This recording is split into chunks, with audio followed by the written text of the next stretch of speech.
أشهد أن لا إله إلا الله وحده لا شريك له وأشهد أن محمدا عبده ورسوله أما بعد فأعوذ بالله من الشيطان الرجيم بسم الله الرحمن الرحيم الحمد لله رب العالمين الرحمن الرحيم مالك يوم الدين إياك نعبد وإياك نستعين اهدنا الصراط المستقيم صراط الذين أنعمت عليهم غير المغضوب عليهم ولا الضالين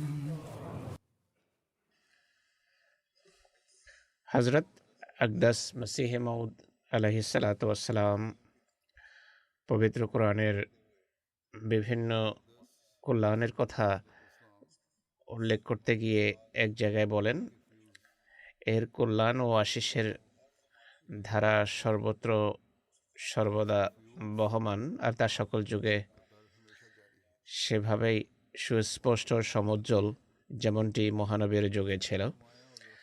পুনরায় তিনি বলছেন, এটি সত্য কথা যে বেশিরভাগ মুসলমান পবিত্র কোরআনকে পরিত্যাগ করেছে, কিন্তু তা সত্ত্বেও পবিত্র কোরআনের জ্যোতি ও কল্যাণরাজি এবং এর প্রভাব সদা জীবন্ত ও সজীব আর সতেজ। আর আল্লাহ তাআলা সবসময় নিজ নিজ সময়ে নিজের বান্দাদেরকে তাদের সাহায্য প্রদানের জন্য প্রেরণ করে আসছেন, কেননা তিনি প্রতিশ্রুতি দিয়েছেন যে ইন্না নাহনু নাযালনা যিকরা ওয়া ইন্না লাহু লাহাফিজুন, অর্থাৎ নিঃসন্দেহে আমরা এই জিকির অর্থাৎ কোরআন অবতীর্ণ করেছি আর আমরাই এর সুরক্ষাকারী।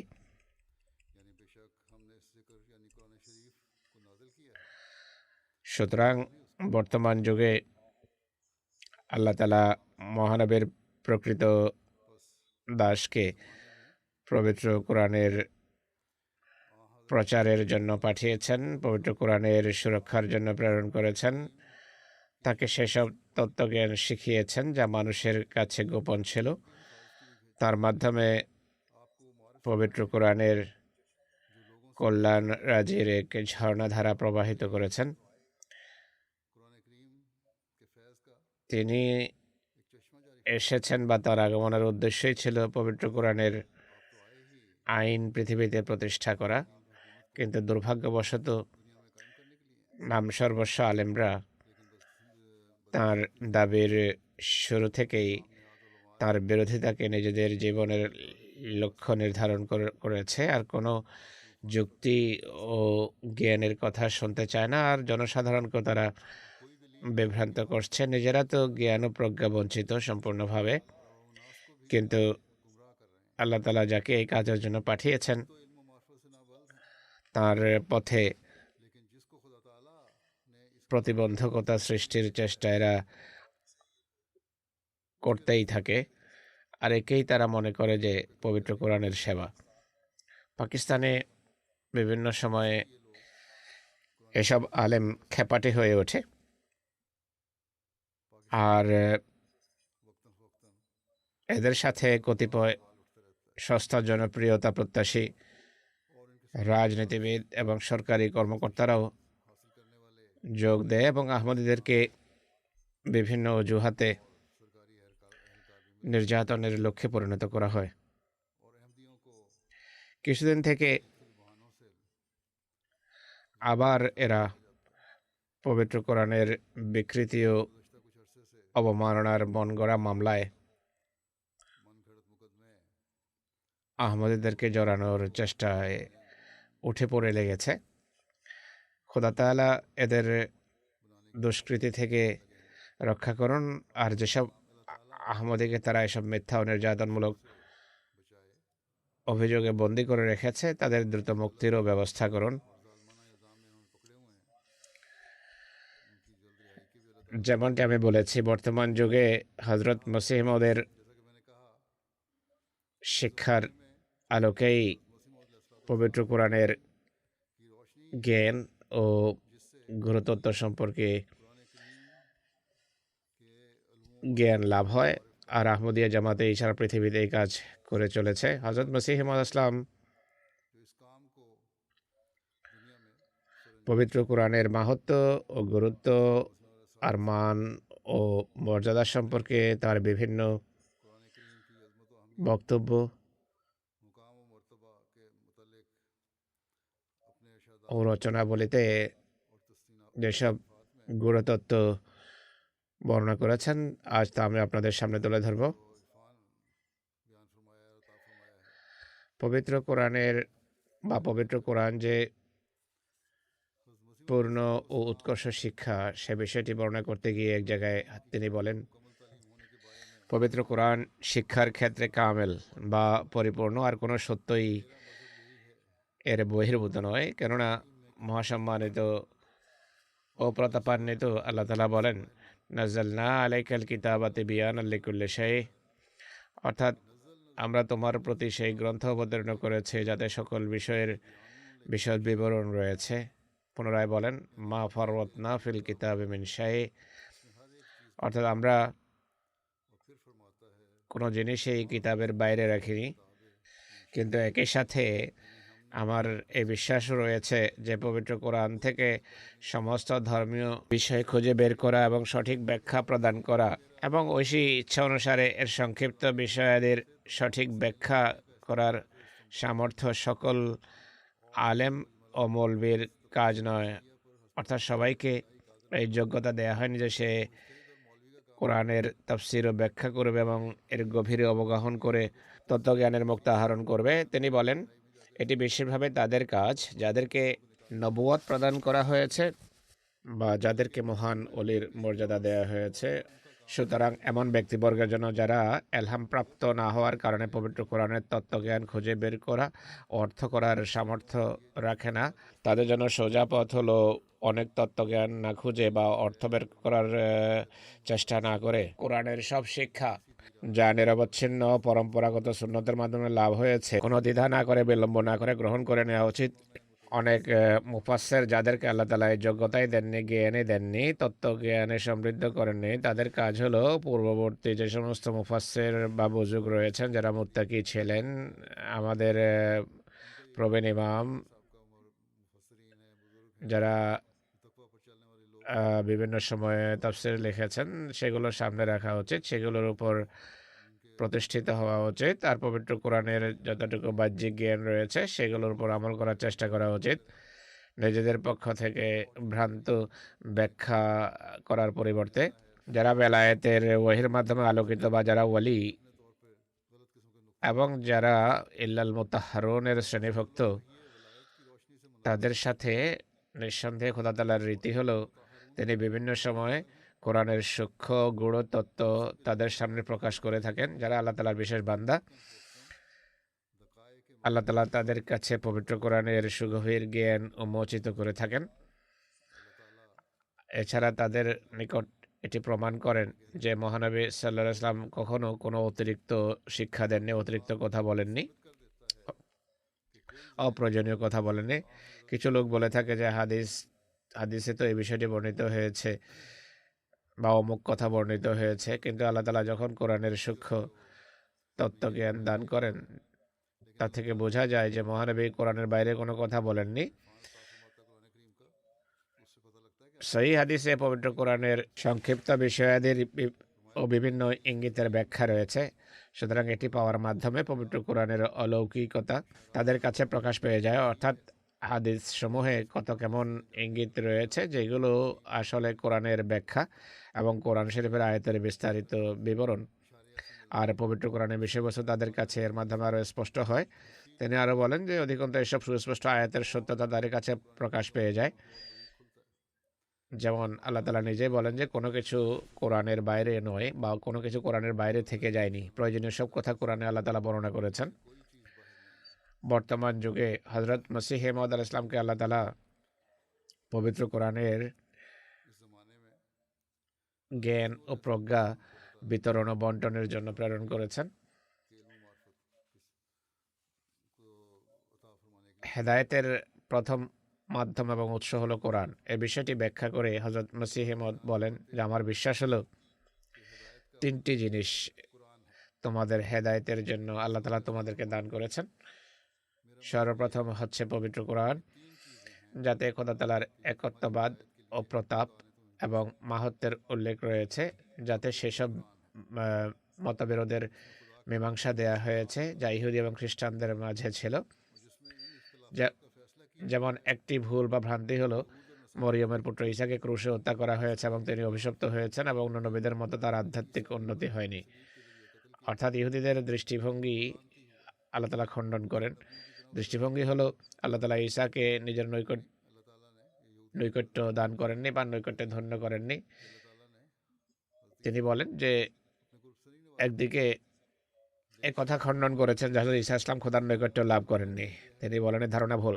দ্বিতীয়ত তিনি বলেন পবিত্র কোরআন আল্লাহ ছাড়া অন্য কিছুর ইবাদত করতে বারণ করেছে। মানুষেরও নয়, পশুরও নয়, সূর্যেরও নয়, চন্দ্রেরও নয় এবং অন্য কোনো নক্ষত্রেরও নয়, আর কোনো উপকরণেরও নয়, আর নিজের রিপুরও নয়। সকল প্রকার শিরক থেকে পবিত্র কোরআনে আল্লাহ তাআলা বারণ করেছেন এবং নসিহত করেছেন এবং বিষয় সুস্পষ্ট করে দিয়েছেন। সুতরাং তোমরা সাবধান হও, আল্লাহ তাআলার শিক্ষা এবং কোরআনের দিক নির্দেশনার বিরুদ্ধে এক পাও অগ্রসর হও না। আমি তোমাদের সত্য করে বলছি, যে ব্যক্তি কোরআন শরীফের ৭০০ নির্দেশের একটি ছোট্ট নির্দেশকে উল্লঙ্ঘন করে, সে নিজ হাতে নিজের মুক্তির দ্বার বন্ধ করে। প্রকৃত ও পূর্ণ মুক্তির পথ কোরআনেই উন্মুক্ত করেছে, আর বাকি সব কিছু ছিল এর প্রতিচ্ছায়া। অতএব পবিত্র কোরআনকে মনোনিবেশ সহকারে পাঠ করো এবং একে গভীরভাবে ভালোবাসো, এমন ভালোবাসা যা তোমরা অন্য কাউকে দাওনি। কেননা আল্লাহ তাআলা আমাকে সম্বোধন করে বলেছেন, আল্লাহ তাআলা আমাকে এলহামের মাধ্যমে সম্বোধন করে বলেছেন, আল খায়রু কুল্লুহু ফিল কুরআন, অর্থাৎ সকল প্রকার কল্যাণ পবিত্র কোরআনে নিহিত। একথাই সত্য। আক্ষেপ তাদের জন্য যারা অন্য কোনো বস্তুকে কোরআনের উপর প্রাধান্য দেয়। তোমাদের সকল সাফল্য ও মুক্তির উৎস কোরআন শরীফে নিহিত। তোমাদের এমন কোনো ধর্মীয় প্রয়োজন নেই যা পবিত্র কোরআনে নেই। কোরআনেই কিয়ামত দিবসে তোমাদের ঈমানের সত্যায়নকারী বা মিথ্যা প্রতিপন্নকারী হবে। এছাড়া অর্থাৎ কোরআন ছাড়া আকাশের নিচে কোনো গ্রন্থ নেই যা কোরআনের মাধ্যম ছাড়া তোমাদেরকে হেদায়েত দিতে পারে। অর্থাৎ ধর্মের ক্ষেত্রে যদি সঠিক সিদ্ধান্তে উপনীত হতে হয়, তাহলে কোরআনের মাধ্যম অবশ্যই প্রয়োজন। যার শিক্ষা ও ধ্যান ধারণা এরূপ, যিনি তার মান্যকারীদেরকে এভাবে নসিহত করেন, তিনি কি পবিত্র কোরআনে কোনো প্রকার পরিবর্ধন করতে পারেন? এদের কিছুটা হলেও বিবেক বুদ্ধি খাটানো উচিত। খোদা তাআলা তোমাদের প্রতি বড়ই অনুগ্রহ করেছেন যে তিনি তোমাদেরকে কোরআন শরীফের ন্যায় ধর্মগ্রন্থ দান করেছেন। আমি তোমাদেরকে সত্যই বলছি, সেই ধর্মগ্রন্থ যা তোমাদের দেয়া হয়েছে তা যদি খ্রিস্টানদের দেয়া হতো তাহলে তারা ধ্বংস হতো না। এই যে হেদায়েত ও নেয়ামত যা তোমাদেরকে দান করা হয়েছে, তা যদি ইহুদিদেরকে তাওরাতের পরিবর্তে দেয়া হতো, তাহলে তাদের কোনো ফিরকা কিয়ামতের অস্বীকারী হতো না। সুতরাং যে নিয়ামত তোমাদেরকে দেয়া হয়েছে তার মূল্যায়ন করো। এটি একটি অতি প্রিয় নিয়ামত, এটি একটি মহাসম্পদ। কোরআন অবতীর্ণ না হলে পুরো পৃথিবী এক অপবিত্র বা নোংরা মাংসপিণ্ডের ন্যায় ছিল, অর্থাৎ জমাট রক্তপিণ্ডের ন্যায় ছিল।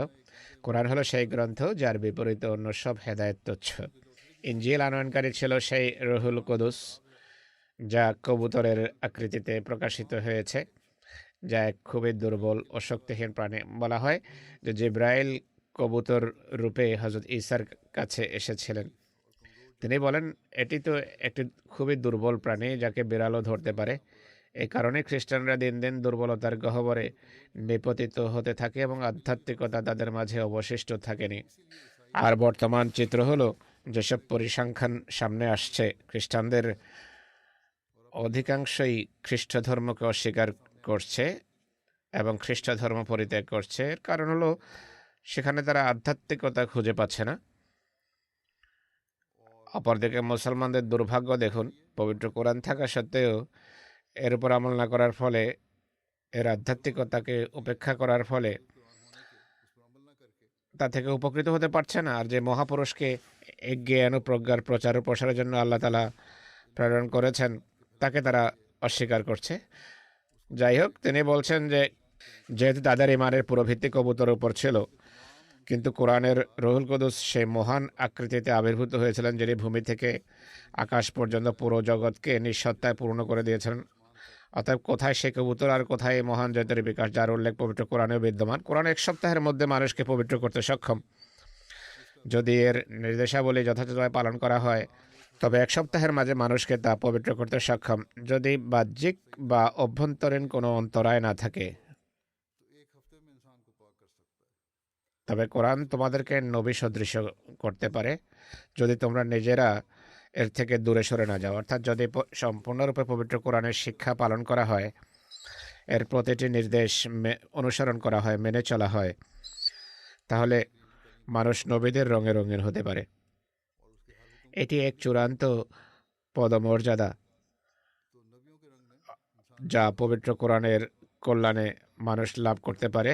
তিনি বলেন, কোরআন ব্যতিরেকে অন্য কোনো গ্রন্থ আছে কি যা পাঠককে সূচনাতেই দোয়া শিখিয়েছে আর এই আশ্বাস দিয়েছে যে ইহদিনাস সিরাতাল মুস্তাকিম সিরাতাল্লাযিনা আনআমতা আলাইহিম, অর্থাৎ আমাদেরকে তোমার সেসব নেয়ামত বা পুরস্কারের পথ প্রদর্শন করো যা পূর্ববর্তীদেরকে প্রদর্শন করা হয়েছে, যারা নবী, রাসূল, সিদ্দিক, শহীদ ও সালেহ ছিলেন।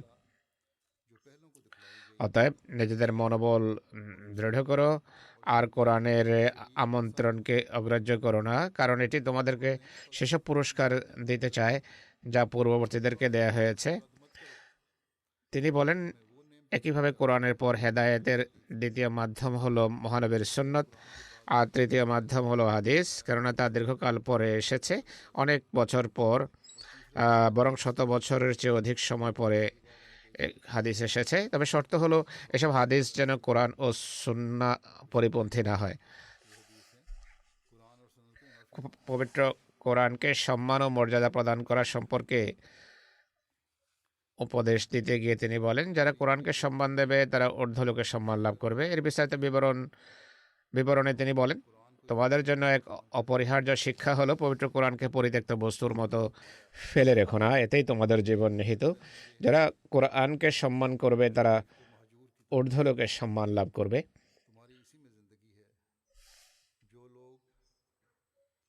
পবিত্র কোরআন থেকে সম্পূর্ণভাবে মুখ ফিরিয়ে নেবে না, এমন যেন না হয় যে এর উপর একেবারেই আমল করবে না। এটি পাঠ করো, নিয়মিত পাঠ করো, এর নসিহত মেনে চলো, কারণ যারা কোরআনকে সম্মান করবে তারা ঊর্ধ্বলোকের সম্মান লাভ করবে। যারা প্রত্যেক হাদিস ও প্রত্যেক কথার উপর কোরআনকে প্রাধান্য দেবে তাদেরকে ঊর্ধ্বলোকে প্রাধান্য দেওয়া হবে। মানব জাতির জন্য জগতে বা ভূপৃষ্ঠে আজ কোরআন ব্যতিরেকে অন্য কোনো ধর্মগ্রন্থ নেই, এবং সকল আদম সন্তানের জন্য মুহাম্মদ সাল্লাল্লাহু আলাইহি ওয়াসাল্লাম ব্যতীত কোনো রসুল ও শাফি নেই বা যোজক নেই। কাজেই তোমরা সেই মহা সম্মান ও প্রতাপের অধিকারী নবীর সাথে সত্যিকার প্রেমসূত্রে আবদ্ধ হতে চেষ্টা করো এবং অন্য কাউকে তার উপর কোনো প্রকার শ্রেষ্ঠত্ব প্রদান করো না, যেন ঊর্ধ্বলোকে তোমরা মুক্তিপ্রাপ্ত বলে গণ্য হতে পারো। স্মরণ রেখো, মুক্তি এমন কোনো বিষয় নয় যা মৃত্যুর উপর প্রকাশিত হবে, বরং প্রকৃত মুক্তি সেটি যা এই পৃথিবীতে স্বীয় জ্যোতির বিকাশ ঘটিয়ে থাকে। ইমান এত দৃঢ় হয়ে যে পৃথিবীতেই মানুষের মাঝে তার ইমানের জ্যোতি প্রকাশ পায়। সকল প্রকার আধার এবং অমানিসার মোকাবেলার জন্য মানুষ প্রস্তুত হয়ে যায়, যার জ্বলন্ত দৃষ্টান্ত আমরা সম্প্রতি আমাদের বুরকিনা ফাসোর শহীদ ভাইদের মাঝে আমরা দেখতে পেয়েছি। তিনি বলছেন, মুক্তিপ্রাপ্ত কে? সে যে দৃঢ় বিশ্বাস রাখে যে খোদা সত্য আর মুহাম্মদ সাল্লাল্লাহু আলাইহি ওয়াসাল্লাম তাঁর এবং সকল সৃষ্ট জীবের মধ্যবর্তী যোজক বা সাফি। আকাশের নিচে তার সমমর্যাদার কোনো রসুলও নেই, আর কোরআনের সমমর্যাদার কোনো গ্রন্থও নেই। অন্য কাউকে খোদা চিরঞ্জীব করতে চাননি, কিন্তু এই মনোনীত নবী চিরঞ্জীব। আরেকটি অপবাদ তিনি খণ্ডন করেছেন যে আমরা নাউজুবিল্লাহ মহানবীর অপমাননা এবং অসম্মান করে থাকি। এই অপবাদেরও তিনি অপনোদন করেছেন। পবিত্র কোরআন খাতামুল কুতুব, এই সম্পর্কে তিনি বলছেন, মহানবী সাল্লাল্লাহু আলাইহি ওয়াসাল্লাম খাতামান নবীয়িন বা নবীদের মোহর, আর পবিত্র কোরআন খাতামুল কুতুব বা সর্বশ্রেষ্ঠ ঐশী গ্রন্থ। এখন আর কোনো কালেমা কিংবা আর কোনো নামাজ হতে পারে না বা আসতে পারে না। যা কিছু মহানবী বলেছেন বা করে দেখিয়েছেন এবং যা কিছু পবিত্র কোরআনে রয়েছে তা ছেড়ে দিলে মুক্তি লাভ হওয়া সম্ভব নয়। যে এগুলোকে পরিত্যাগ করবে সে জাহান্নামে যাবে। এটি আমাদের ধর্মাদর্শ, মতাদর্শ এবং বিশ্বাস। কিন্তু এর সাথে কথা স্মরণ রাখা উচিত যে উম্মতের জন্য ঐশী বাক্যালাপ ও কথোপকথনের দ্বার উন্মুক্ত রয়েছে। আল্লাহ তাআলা কথা বলেন এবং সম্বোধন করেন, এই দ্বার উন্মুক্ত আছে, বন্ধ হয়নি। আর এই দ্বার পবিত্র কোরআনের সত্যতা এবং মহানবীর সত্যতার সপক্ষে চিরন্তন সাক্ষী। আর এই জন্য আল্লাহ তাআলা সূরা ফাতিহাতে দোয়া ইহদিনাস সিরাতাল মুস্তাকিম সিরাতাল লাযিনা আন'আমতা আলাইহিম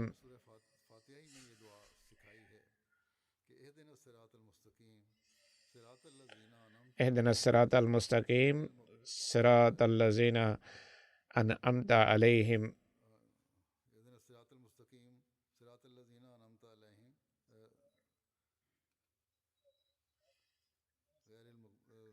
আন'আমতা আলাইহিমের পথ পাওয়ার জন্য যে দোয়া শিখিয়েছেন তাতে আম্বিয়া আলাইহিমুসসালামের উৎকর্ষ বা পরাকাষ্ঠা লাভের প্রতি ইঙ্গিত দিয়েছেন।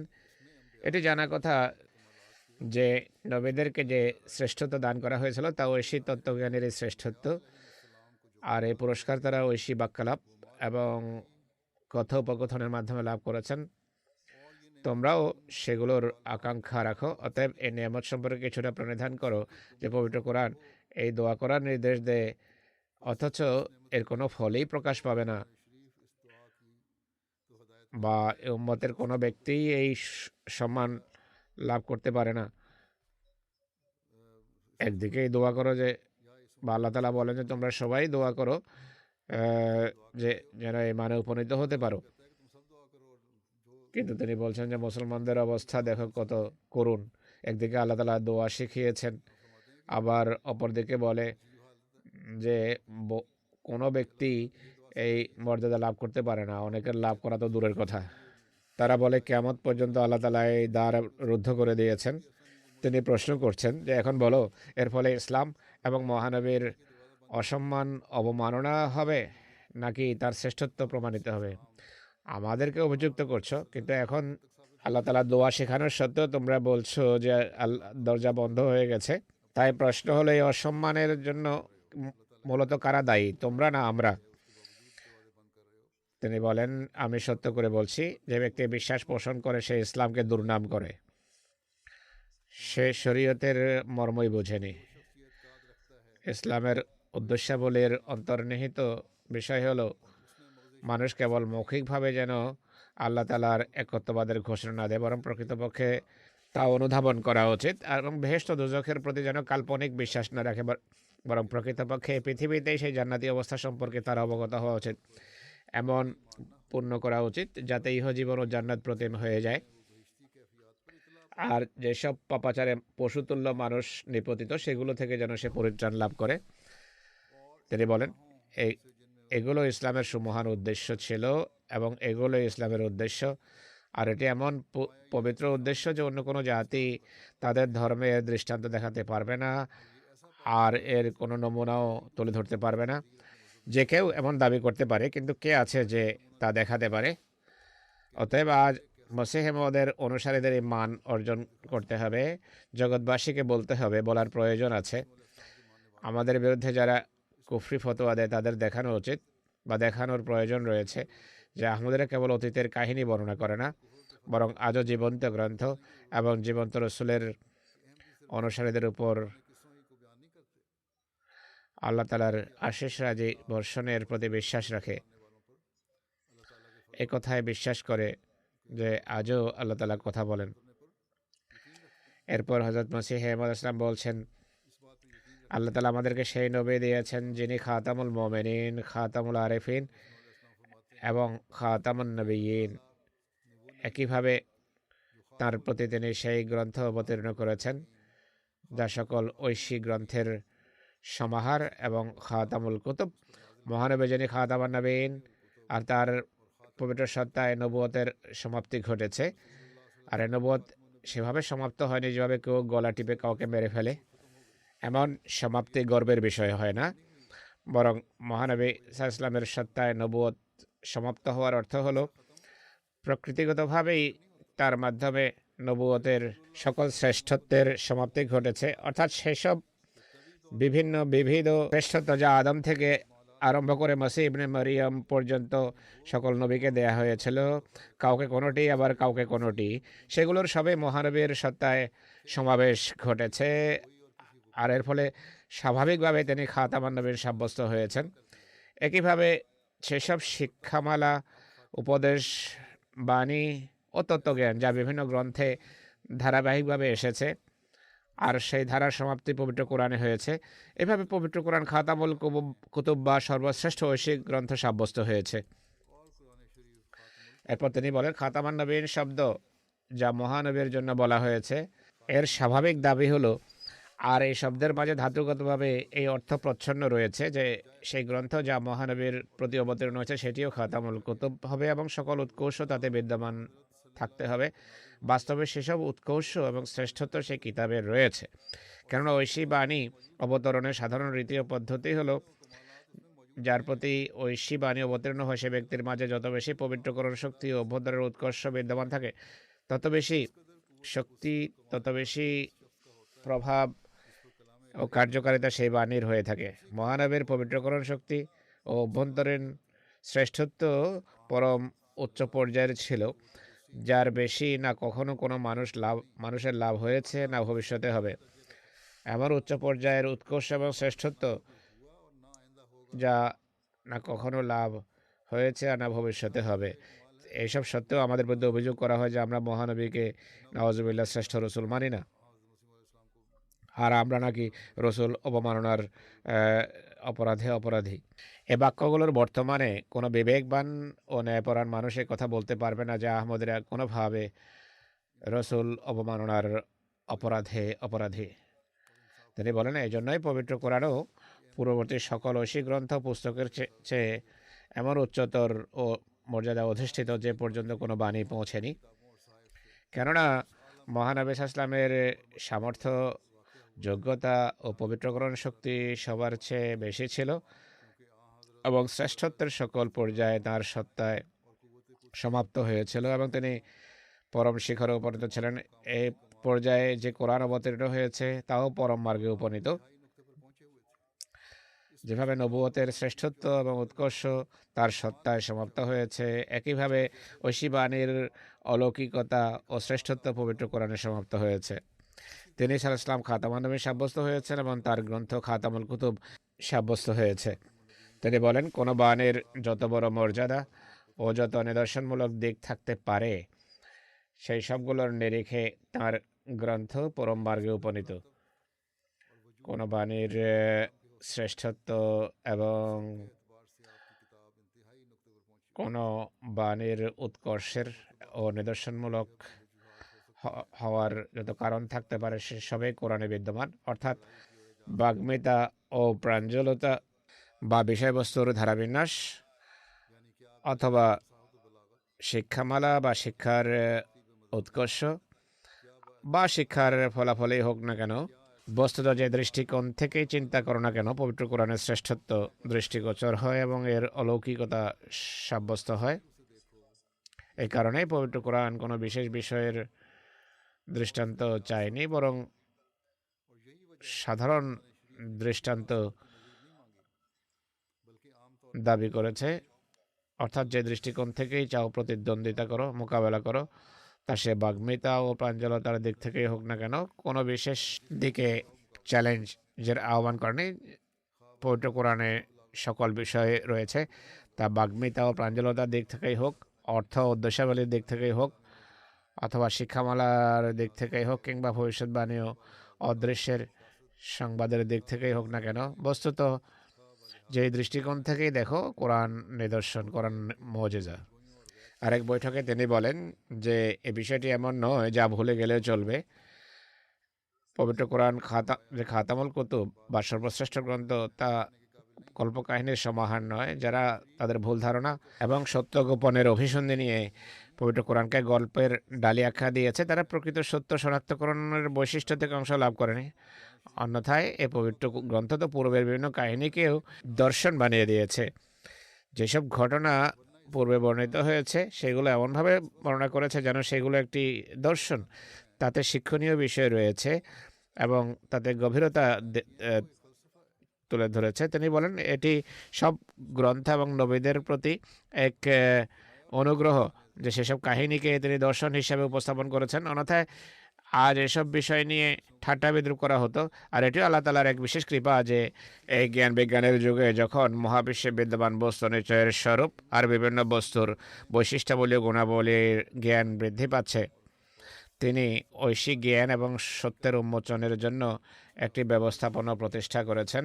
জ্ঞান বিজ্ঞানের বিভিন্ন শাখার বড় বড় বিশেষজ্ঞ সৃষ্টি হচ্ছে, বিভিন্ন ধরনের বিজ্ঞানের বিষয় রয়েছে, অন্যান্য বিষয় রয়েছে, জগৎ উন্নতি করছে, অধিকতর গবেষণা চলছে। এই জন্য ব্যবস্থাপনা প্রতিষ্ঠা করে দিয়েছেন। আর সেই ব্যবস্থাপনায় কোরআনের জ্ঞান থেকে জ্ঞান আহরণ করে, এই শিক্ষা থেকে জ্ঞান আহরণ করার পর হযরত মুসলিম মাউদ সেসব কিছু বর্ণনা করেছেন যে কিভাবে জ্ঞান এবং ধর্মের মাঝে ঐকতান রয়েছে। তিনি বলেন এসব বিষয়কে বক্রতার যুগে এক সাধারণ বিষয় থেকে বেশি গুরুত্ব দেয়া হতো না বা গুরুত্ব রাখতো না। আর এই বিজ্ঞানের যুগে এগুলো নিয়ে হাসি তামাশা হচ্ছে। যে অন্ধকার যুগ ছিল, অজ্ঞতার যুগ ছিল, ইসলামে গুটিকতক আলেম দৃষ্টিগোচর হতো, সেই এই কথাগুলো সেই যুগ থেকেই চলে আসছে। মানুষ হাসতো, বিজ্ঞানীরা হাসাহাসি করতো যে কোরআনে এগুলো কি বর্ণিত হয়েছে। কিন্তু তাকে প্রেরণের পর কোরআনের যে তাফসীর ও ব্যাখ্যা তিনি উপস্থাপন করেছেন, যেভাবে এর তত্ত্বজ্ঞান দিক তুলে ধরেছেন, তিনি বলেন যে কোরআন জ্ঞানগত দিক থেকে এটিকে দর্শন হিসাবে উপস্থাপন করেছে। মুসলমানদের আল্লাহ তাআলার প্রতি কৃতজ্ঞ হওয়া উচিত যে তিনি এই যুগে নিজের প্রতিশ্রুতি অনুসারে পবিত্র কোরআনের প্রকৃত শিক্ষা তুলে ধরার জন্য নিজের প্রত্যাদিষ্ট মহাপুরুষকে পাঠিয়েছেন, যিনি ইসলামী শিক্ষার বিরুদ্ধে যেসব অজ্ঞতার অভিযোগ ছিল সেগুলো দূর করে দিয়েছেন, সেগুলো বিধৌত করেছেন। পবিত্র কোরআনের উপর ঈমান এবং এর আনুগত্যকে তিনি কতটা গুরুত্বপূর্ণ মনে করতেন দেখুন। তিনি একে ঈমানের অংশ হিসাবে বিশ্বাস করতেন। এর বিস্তারিত বিবরণ তিনি তুলে ধরতে গিয়ে বলেন যে আমি পবিত্র কোরআন এবং মহানবীর আনুগত্য থেকে সামান্য এদিক সেদিক হওয়াও বেঈমানি মনে করি। আমার বিশ্বাস হলো যে একে বিন্দুমাত্র পরিত্যাগ করবে সে জাহান্নামী। এই বিশ্বাসকে কেবল বক্তৃতাতেই নয় বরং আমার 60-এর অধিক রচনায় সুস্পষ্টভাবে বর্ণনা করেছি। আর অহরাত্রি আমার কেবল এই চিন্তাই থাকে, এই উৎকণ্ঠাই থাকে। তিনি বলেন আমাদের বিরোধীরা চট করেই আমাদেরকে কাফের বলে বসে, কুফরি ফতোয়া দিয়ে দেয় আমাদের বিপক্ষে, আমাদের বিরুদ্ধে। আমাদের পক্ষ থেকে কোনো কথা শোনা মাত্রই তাদের খোদাভীতির সাথে আমাদের জিজ্ঞেস করা উচিত যে তুমি কি এই কথা বলেছ? যদি বলে থাকো তাহলে এটি ইসলামী শিক্ষা সম্মত নয়, তাই এই কথাটা ব্যাখ্যা করো।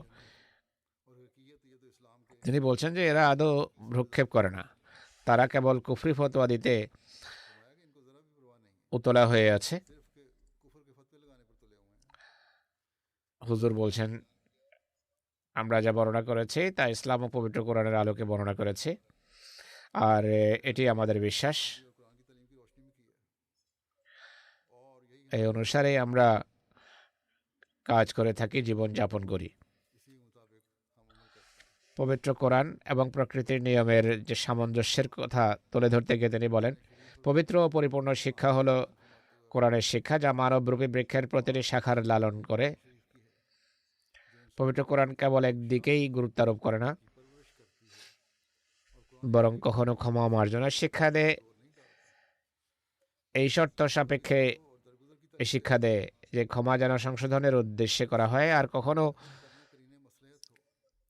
স্থান কাল পাত্র ভেদে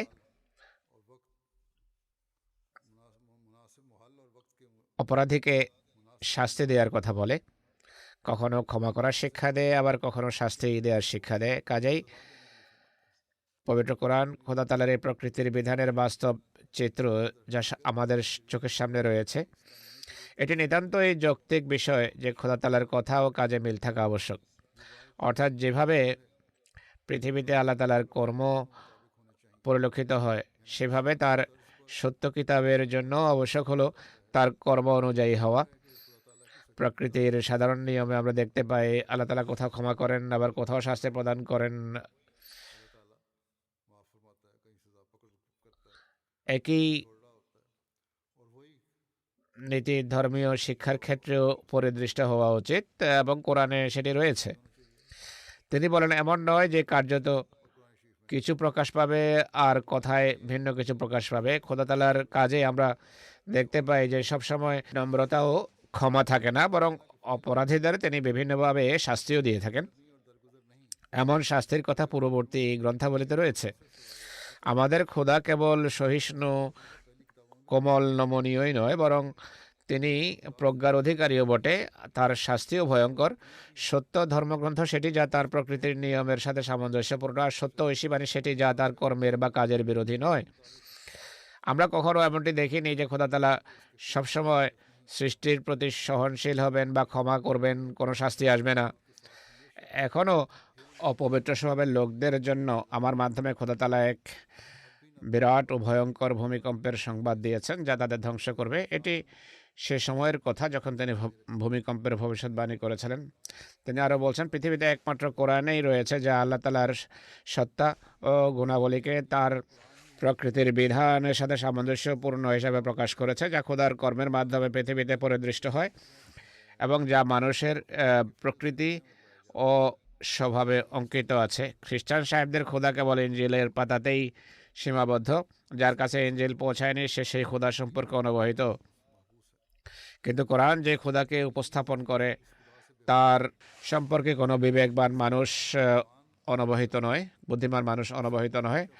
এই জন্য প্রকৃত এবং সত্য খোদা তিনি, যাকে কোরআন উপস্থাপন করে। পৃথিবীর যে কোনো প্রান্তে বসবাসকারী যে কোনো ধর্মের মান্যকারী এবং নাস্তিকেরাও পৃথিবীর সৃষ্টি দেখে কিছুটা হলে বিশ্বাস করে যে খোদা আছেন বা সৃষ্টিকর্তা আছে। এছাড়া অধিকাংশ মানুষ নিজ নিজ গোত্রীয় ধর্ম অনুযায়ী বিশ্বাস পোষণ করে। তিনি বলেন যে পবিত্র কোরআনে খোদা সে খোদা যিনি নিজেকে নিজেই প্রকাশ করেন, যার সাক্ষ্য মানুষের স্বভাব ও প্রকৃতির নিয়ম প্রদান করছে, খ্রিস্টানদের মতো নয়। তিনি বলছেন সত্য ধর্ম সেটি যা এ যুগেও খোদা তাআলার শোনা এবং কথা বলা উভয়টি প্রমাণ করে। বস্তুত সত্য ধর্মে খোদা তাআলা নিজ বাক্যালাপ ও কথোপকথনের মাধ্যমে নিজেই নিজ সত্তার সংবাদ দিয়ে থাকেন, প্রমাণ উপস্থাপন করেন। খোদাকে চেনা বড়ই কঠিন একটি কাজ। খোদা তাআলার খোঁজ করা জাগতিক পণ্ডিত কিংবা দার্শনিকদের কাজ নয়, কেননা আকাশ ও পৃথিবী দেখে কেবল এটি প্রমাণিত হয় যে এই সুদৃঢ় ও পরিপূর্ণ সৃষ্টির কোনো সৃষ্টিকর্তা থাকা উচিত, কিন্তু এটি প্রমাণিত হয় না যে বাস্তবেই সেই সৃষ্টিকর্তা বিদ্যমান রয়েছেন, থাকা উচিত এবং আছেনের মাঝে যে পার্থক্যতা অতি স্পষ্ট। অতএব সেই সত্তা সম্পর্কে নিশ্চিত রূপে বা নিশ্চিত সংবাদদাতা একমাত্র পবিত্র কোরআন, যা কেবল খোদাকে শনাক্ত করার ব্যাপারে জোর দেয় না, বরং নিজেই দেখিয়ে দেয়। আকাশের নিচে এমন কোনো কিতাব নেই যা এই গোপন সত্তার পরিচয় প্রদানে সক্ষম। আল্লাহ তাআলার সত্তা সম্পর্কে পবিত্র কোরআনে প্রমাণ রয়েছে। ইনজিল এবং অন্যান্য ধর্মীয় কিতাবের বিপরীতে পবিত্র কোরআনের শ্রেষ্ঠত্ব প্রমাণ করতে গিয়ে হযরত মসিহ ইসলাম বলছেন, পবিত্র কোরআন একটি পূর্ণ ও জীবন্ত নিদর্শন, ভাষার নিদর্শন, এমন নিদর্শন যা কখনো এবং কোনো যুগেই পুরনো হয় না, আর ধ্বংসের হাতও একে নিশ্চিহ্ন করতে পারে না। হযরত মূসার নিদর্শনগুলোর চিহ্ন যদি কেউ এই যুগে দেখতে চায়, তাহলে তা কোথায়? ইহুদিদের কাছে কি সেই লাঠি আছে? আর এতে কি সাপ হওয়ার কোনো বৈশিষ্ট্য এখন আছে? ইত্যাদি ইত্যাদি। বস্তুত সকল নবীর মাধ্যমে যেসব নিদর্শন প্রদর্শিত হয়েছে, তাদের মৃত্যুর সাথে সাথে সেসব নিদর্শনের সমাপ্তি ঘটেছে। কিন্তু আমাদের মহানবীর নিদর্শনগুলো এমন, যা সকল যুগে এবং সব সময় সতেজ ও জীবন্ত, বিদ্যমান, দৃশ্যমান। এসব নিদর্শনে জীবিত থাকা এবং সেগুলোর উপর মৃত্যুর হাত প্রসারিত না হওয়া এই বিষয়ের সুস্পষ্ট প্রমাণ বহন করে যে মহানবী একমাত্র জীবিত নবী, আর প্রকৃত জীবন হলো সেটি যা তাকে দান করা হয়েছে, আর অন্য কেউ পায়নি। তার শিক্ষা জীবন্ত শিক্ষা। এর কারণ হলো এর ফলফলাদি এবং কল্যাণরাজি এখনও সেভাবেই বিদ্যমান, যা আজ থেকে 1300 বছর পূর্বে ছিল। বর্তমানে আমাদের সামনে এমন কোনো শিক্ষা নেই যার অনুসারী এই দাবি করতে পারে যে পূর্বের ধর্মের বা তাদের ধর্মীয় পুস্তকের ফলফলাদি ও আশিস কল্যাণরাজি থেকে আমাকে অংশ দেওয়া হয়েছে, আমি আমি আল্লাহর নিদর্শন। কিন্তু আল্লাহ তাআলার অনুগ্রহ ও কৃপায় আমরা কোরআন শরীফের ফলফলাদি ও কল্যাণরাজির দৃষ্টান্ত এখনও বিদ্যমান দেখি। এছাড়া সেসব প্রভাব ও কল্যাণরাজি যা মহানবীর সত্যিকার অনুসরণ লাভ হয়, তা এখনও পেয়ে থাকে। অতএব খোদা তাআলা এই জামাতকে প্রতিষ্ঠা করেছেন ইসলামের সত্যতার জীবন্ত সাক্ষী হওয়ার জন্য, এবং এটি প্রমাণের জন্য যে সেসব কল্যাণ ও সেসব বরকত আর প্রভাব এই যুগেও রাসূলুল্লাহর পরিপূর্ণ অনুসরণে প্রকাশিত হয়, যা 1300 বছর পূর্বে প্রকাশিত হতো। যেমন আজ পর্যন্ত শত শত নিদর্শন আমার মাধ্যমে প্রকাশিত হয়েছে। হুজুর বলছেন যে হযরত মসিহ ইসলাম তার বিভিন্ন পুস্তকে এসব নিদর্শন প্রকাশ করেছেন, লিখে বর্ণনা করেছেন। এছাড়া জামাতের ইতিহাসে উদিত প্রতিটি দিন এই বিষয়ের সাক্ষ্য দিচ্ছে যে তিনি যেসব ভবিষ্যৎবাণী করেছেন তা অক্ষরে অক্ষরে পূর্ণতা লাভ করছে। হযরত মসিহ ইসলাম আরও বলেন, প্রত্যেক জাতি এবং প্রত্যেক ধর্মের নেতাদেরকে আমরা আহ্বান করেছি যে তারা আমাদের প্রতিদ্বন্দ্বিতায় এসে নিজেদের সত্যতার নিদর্শন প্রদর্শন করুক, কিন্তু একজনও এমন নেই যে নিজ ধর্মের সত্যতার কোনো দৃষ্টান্ত বা কোনো নিদর্শন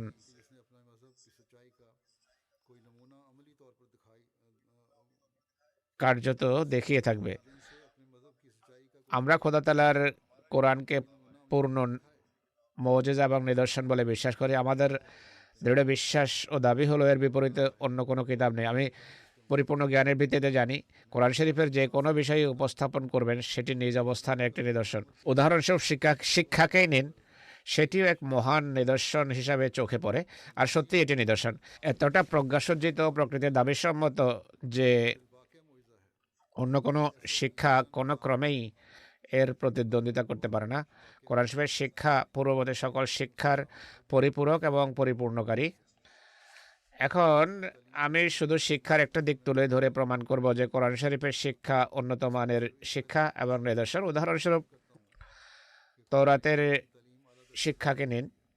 সমসাময়িক পরিস্থিতির দাবি বলো বা সময়ের চাহিদা এই বলো না কেন, তৌরাতের শিক্ষার পুরো জোর প্রতিশোধের উপর। যেমন চোখের বদলে চোখ, দাঁতের বদলে দাঁত। আর এর বিপরীতে ইনজিলের শিক্ষাকে দেখো, এর পুরো জোর দেয়া হয়েছে ক্ষমা, ধৈর্য, মার্জনার উপর। আর এতে এতটা জোর দেওয়া হয়েছে যে কেউ এক গালে চড় মারলে অপর গালও তার সামনে পেতে দাও। কেউ অযথা এক ক্রোশ নিয়ে গেলে তার সাথে 2 ক্রোশ চলে যাও। জামা চাইলে আলখেল্লা দিয়ে দাও। অনুরূপভাবে সকল ক্ষেত্রে তৌরাত ও ইনজিলের শিক্ষায় এটি দৃষ্টিগোচর হবে যে তৌরাতের শিক্ষায় অতিরিক্ত কাঠিন্যের পন্থা অবলম্বন করা হয়েছে, আর ইনজিল প্রয়োজনীয় কঠোরতা প্রদর্শন করতে ব্যর্থ। কিন্তু কোরআন শরীফ প্রত্যেক পরিবেশ ও পরিস্থিতির নিরিখে প্রজ্ঞাপূর্ণ মানানসই শিক্ষা দেয়। যেখানে দেখো আর যে বিষয়ে পবিত্র কোরআনের শিক্ষার প্রতি দৃষ্টি দাও না কেন, সেখানে দেখবে যে এটি পরিবেশ ও পরিস্থিতির সাপেক্ষে শিক্ষা দেয়। যদিও আমরা মানি সব শিক্ষার প্রাণ এবং উৎস একই, কিন্তু এতে বা এ বিষয়টিকে অস্বীকার করতে পারবে না যে তওরাত ও ইনজিলের প্রতিটি কিতাব এক একটি দিকের উপর জোর দিয়েছে, কিন্তু মানব প্রকৃতির দাবি অনুযায়ী কেবল পবিত্র কোরআনই শিক্ষা দিয়েছে।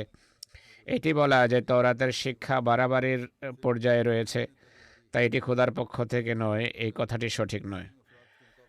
আমাদের এই কথা বলা ভুল যে শিক্ষা খোদার পক্ষ থেকে নয়, তওরাতের শিক্ষাও আল্লাহ তাআলার পক্ষ থেকেই। আসল কথা হলো সেই সময়ের চাহিদার নিরিখে এমন শিক্ষা অকার্যকর ছিল।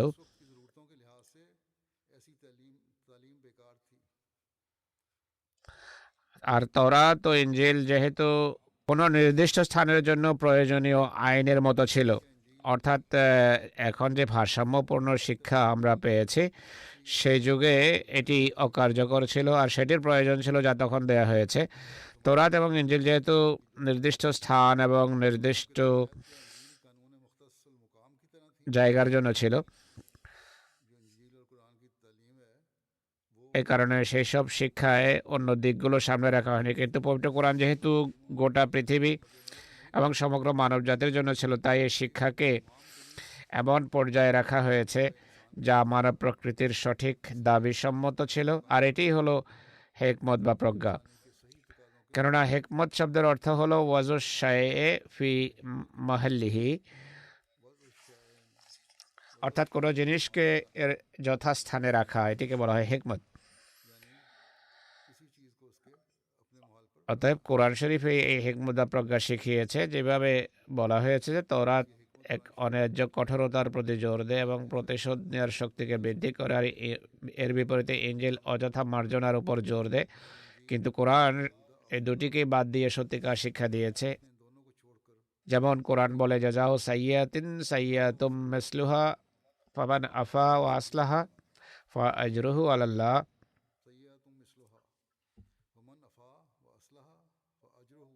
ফামান আফা ওয়া আসলাহা ফাআজরুহু আলাল্লাহ, অর্থাৎ অন্যায়ের শাস্তি ঠিক ততটাই যতটা অন্যায় করা হয়েছে, কিন্তু যে ব্যক্তি ক্ষমা করে আর ক্ষমার উদ্দেশ্য যদি সংশোধন হয়, তাহলে তার প্রতিদান তার প্রতিপালকের নিকট সুরক্ষিত সংরক্ষিত থাকবে। এই সাহসিকতা ও নিদর্শনের সাথে পবিত্র কোরআনের শ্রেষ্ঠত্ব সব ধর্মের উপর প্রমাণ করাই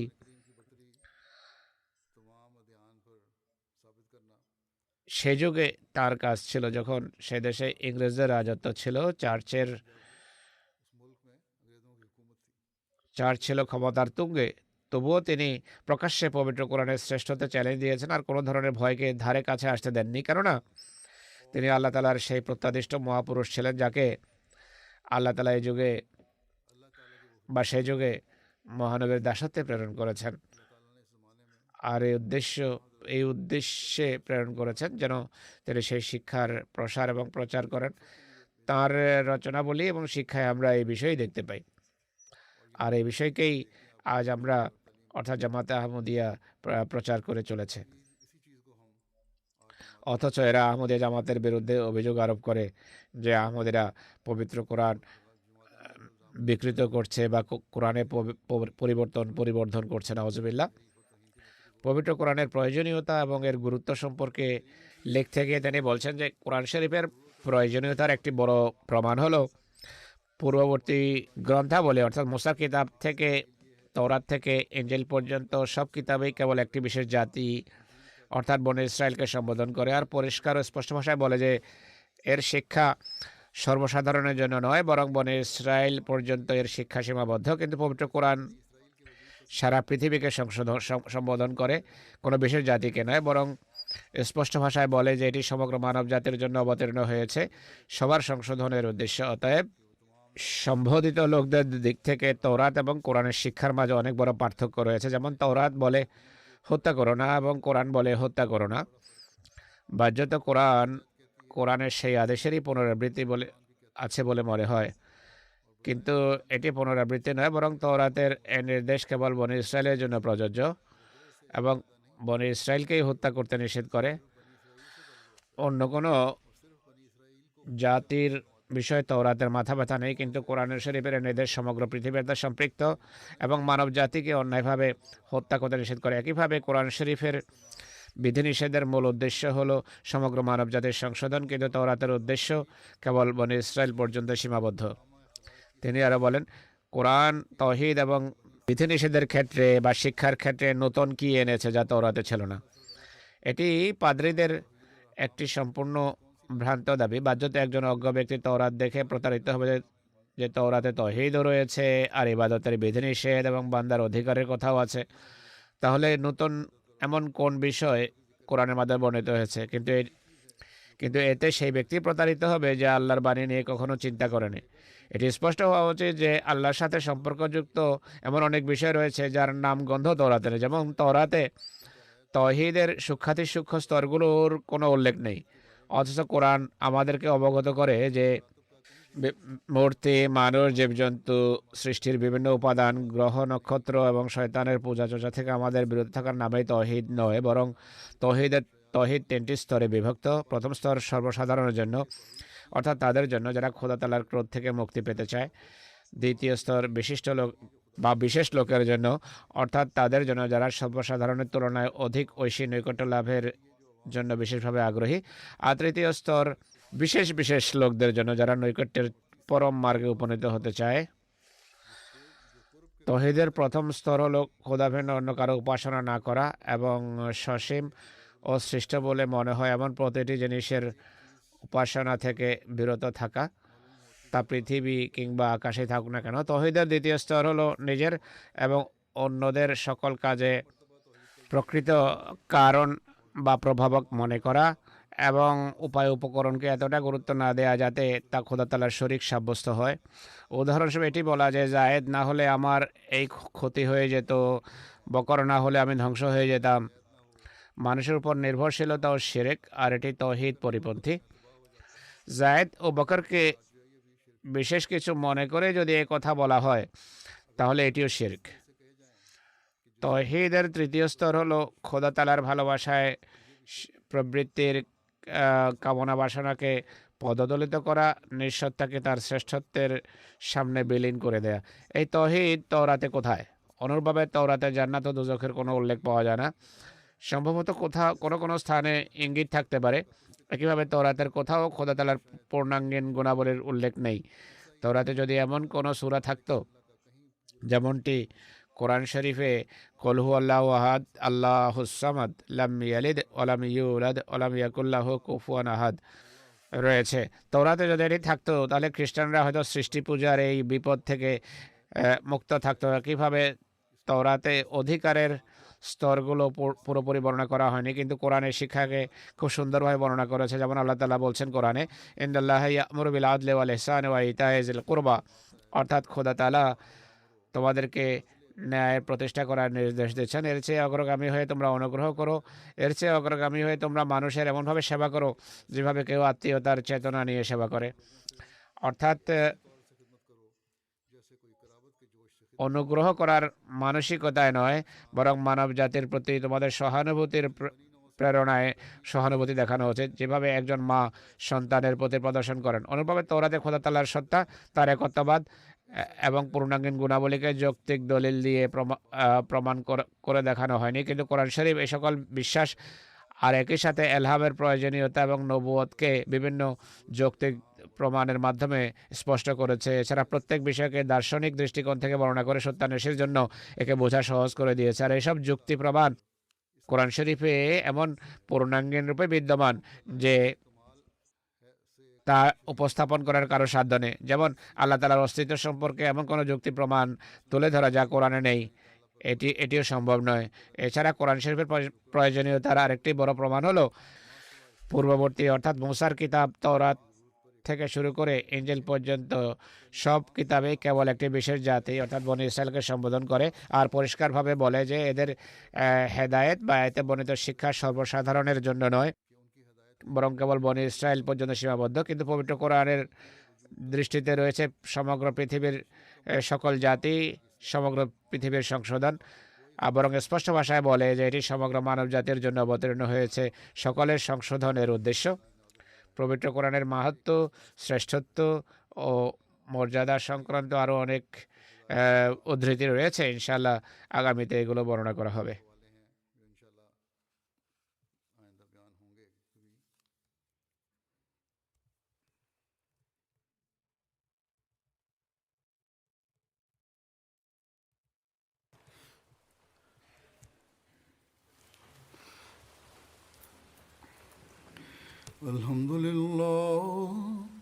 الحمد لله نحمده ونستعينه ونستغفره ونؤمن به ونتوكل عليه ونعوذ بالله من شرور أنفسنا ومن سيئات أعمالنا من يهده الله فلا مضل له ومن يضلله فلا هادي له ونشهد أن لا إله إلا الله ونشهد أن محمدا عبده ورسوله عباد الله رحمكم الله إن الله يأمر بالعدل والإحسان وإيتاء ذي القربى وينهى عن الفحشاء والمنكر والبغي يعظكم لعلكم تذكرون اذكروا الله يذكركم وادعوه يستجب لكم ولذكر الله أكبر.